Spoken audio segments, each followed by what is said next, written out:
సందడిగా ఉండే నగరంలో ఇది ప్రశాంతమైన మధ్యాహ్నం.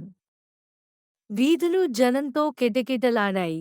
ఇంకా ఇరుకైన సందు మూలలో ఒంటరితనం ముఖంగా ఉంది. ఒక వీధి కుక్క మురికిగా మరియు వణుకుతోంది. గుంపు నుండి అర్జున్ అనే అబ్బాయి 10 సంవత్సరాల కంటే పెద్దవాడు కాదు. వీపున తగిలించుకునే సామాను సంచి మరియు విశాలమైన ఆసక్తిగల కళ్ళతో బయటపడ్డాడు. అతని చూపులు వణుకుతున్న కుక్కపిల్లపైకి లాక్కుపోయాయి. సంకోచం లేకుండా అర్జున్ కుక్క పక్కన మోకరిల్లి తన శాండ్విచ్ని సగానికి విరిచాడు. అతనికి ఒక సగం, కుక్కకి సగం. ఆ రోజు నుంచి అర్జునుడు రోజూ మధ్యాహ్నం వచ్చేవాడు. వారు విడదీయరానివారొక బాలుడు మరియు అతని 4 కాళ్ల స్నేహితుడు. రోజుల తర్వాత మొదటిసారి కుక్క తోక ఊపింది. విశ్వాసం వికసించడం ప్రారంభించింది.